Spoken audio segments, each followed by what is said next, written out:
आदरणीय बंधुओं, माताओं व मेरी प्यारी बहनों, राधे राधे। आप सभी का हमारे इस YouTube चैनल जीवन की धारा पर बहुत बहुत स्वागत है। बंधुओं, आज हम इस वीडियो में वट सावित्री व्रत 2022 कब है, व्रत की विधि व कथा का श्रवण करेंगे।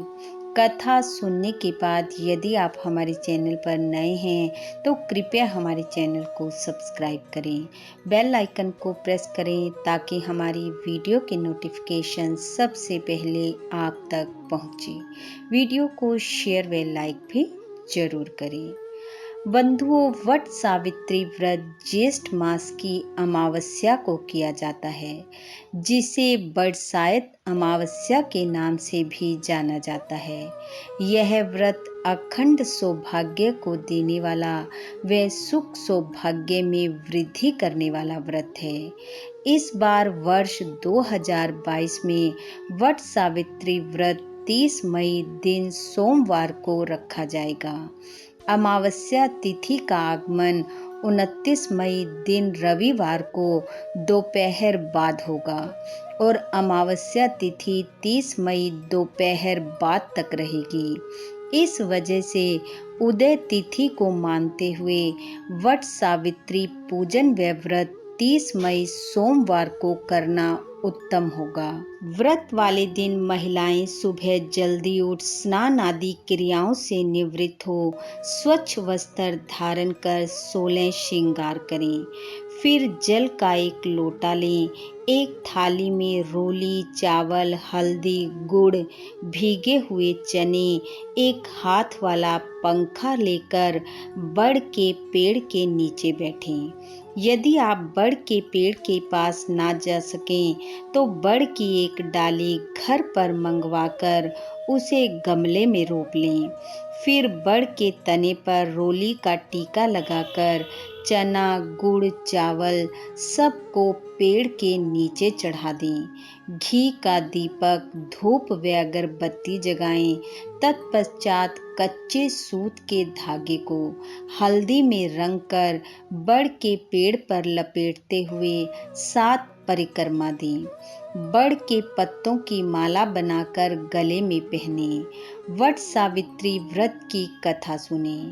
घर में बनी वस्तु चने, गुड़ पर रुपए रखकर बायने के रूप में पैर छूकर अपनी सासू माँ को दें तथा उनका आशीर्वाद प्राप्त करें। अगर सासू माँ न हों तो आप अपनी ननद या घर में अन्य कोई बड़ी महिला या फिर ब्राह्मणी को भी दे सकते हैं। इस दिन बड़ के पेड़ के साथ साथ सत्यवान, सावित्री और यमराज की भी पूजा की जाती है। तत्पश्चात फलों को खाया जाता है। देवी सावित्री ने इस व्रत के प्रभाव से अपने मृतक पति सत्यवान को धर्मराज से छुड़ा लिया था। मिट्टी से सावित्री, सत्यवान तथा भैंसे पर सवार यमराज की प्रतिमा बनाकर धूप, दीप, चंदन, रोली, मोली, फल, केसर से पूजा करनी चाहिए और फिर सत्यवान सावित्री की कथा सुननी चाहिए, जो कि इस प्रकार है। भद्र देश के राजा अश्वपति के यहाँ पुत्री के रूप में सर्वगुण संपन्न एक कन्या ने जन्म लिया। कन्या का नाम सावित्री रखा गया। बड़ा होने पर राजकन्या सावित्री ने धुम्रसेन के पुत्र सत्यवान की कीर्ति को सुनकर उसे अपने पति के रूप में वरण कर लिया। जब देव ऋषि नारद को यह बात पता चली तो वे अश्वपति से जाकर कहने लगे कि आपकी कन्या ने वर खोजने में निसंदेह भूल की है। हे राजन, इसमें कोई संशय नहीं कि सत्यवान गुणवान और धर्मात्मा है, किंतु वह अल्पायु है। 1 वर्ष के पश्चात ही सत्यवान की मृत्यु हो जाएगी। नारद जी द्वारा कही बातों को सुनकर अश्वपति अत्यंत दुखित हो उठे और देव ऋषि द्वारा कही वाणी कभी असत्य नहीं हो सकती। ऐसा विचार करके उन्होंने अपनी पुत्री को समझाया कि सत्यवान अल्पायु है, उससे विवाह ना करके किसी अन्य को अपना वर चुन ले। इस पर सावित्री ने अपने पिता से कहा, पिताजी, आर्य कन्याएं अपना वर एक बार ही वरण करती हैं। जैसे राजा एक बार आज्ञा देता है, पंडित एक बार ही प्रतिज्ञा करते हैं, कन्यादान भी एक बार ही किया जाता है। अब चाहे जो हो, मैं सत्यवान को ही अपने पति के रूप में स्वीकार करूंगी। पिता को पुत्री की बात माननी पड़ी और सत्यवान और सावित्री का विवाह संपन्न हुआ। वह अपने ससुराल पहुंची तथा सास ससुर की सेवा में दिन रात रहने लगी। समय बीता, सावित्री के ससुर का बल क्षीण होते देखकर शत्रुओं ने आक्रमण कर राज्य छीन लिया। देव ऋषि नारद का वचन सावित्री को दिन प्रतिदिन अधीर करता रहा। जब उसने जाना कि पति की मृत्यु का समय नजदीक आ गया है, तो उसने 3 दिन पूर्व ही उपवास करना शुरू कर दिया। नारद जी द्वारा कथित तिथि पर पितरों का पूजन किया। नित्य ही सत्यवान लकड़ी काटने जंगल जाया करता था। उस दिन भी सत्यवान लकड़ी काटने जंगल जा रहा था तो सावित्री भी सास ससुर की आज्ञा से सत्यवान के साथ चलने को तैयार हो गई। दोनों वन में पहुंचे। वन में पहुंचकर सत्यवान लकड़ी काटने वृक्ष पर चढ़ गया। वृक्ष पर चढ़ते ही सत्यवान के सिर में असहनीय पीड़ा होने लगी।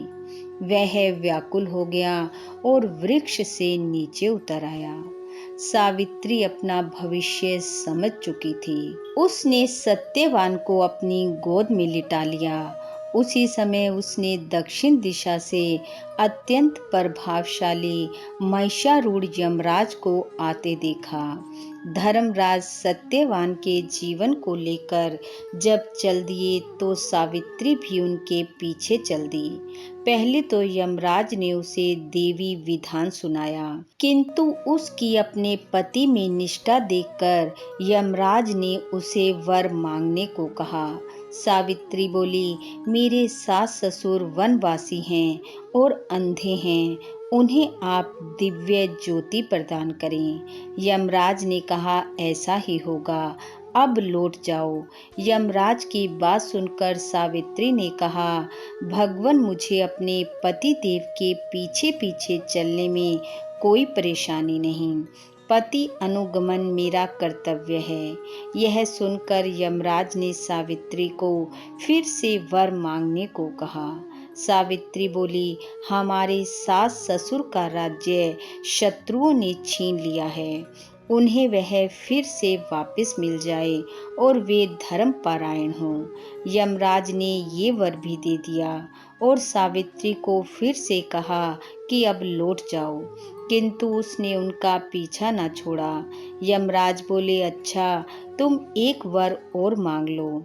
सावित्री बोली, मुझे वर दो कि मुझे सत्यवान के औरत से 100 पुत्र प्राप्त हों। यमराज ने तथास्तु कहा और आगे चल दिए। सावित्री कहने लगी, हे देव, आप मेरे पति को तो ले जा रहे हैं, मेरे पुत्र कैसे होंगे? यह सुनकर यमराज अचंभित हो गए और अपने दिए वर पर विचार कर यमराज को उसके पति के प्राण छोड़ने पड़े। सावित्री को अभय सुहाग का वरदान देकर यमराज अंतर ध्यान हो गए। तब सावित्री उस वट वृक्ष के नीचे वापस आई जहाँ पति का शरीर पड़ा था। ईश्वर की अनुकंपा से सत्यवान के शरीर में जीवन का संचार हुआ और सत्यवान उठकर बैठ गया। दोनों हर्षपूर्वक अपनी राजधानी की तरफ लौट चले। सत्यवान के माता पिता को भी दिव्य ज्योति प्राप्त हुई और इस प्रकार दोनों चिरकाल तक राज्य सुख भोगते हुए अंत में भगवान के परम धाम को गए। इस प्रकार यह व्रत सुहागिन स्त्रियों को अवश्य करना चाहिए। इस व्रत को सच्चे मन व श्रद्धा पूर्वक रखने वाली स्त्रियों का सुहाग सदैव अचल रहता है।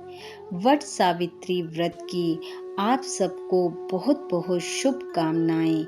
इसी के साथ आप सबका बहुत बहुत धन्यवाद। राधे राधे।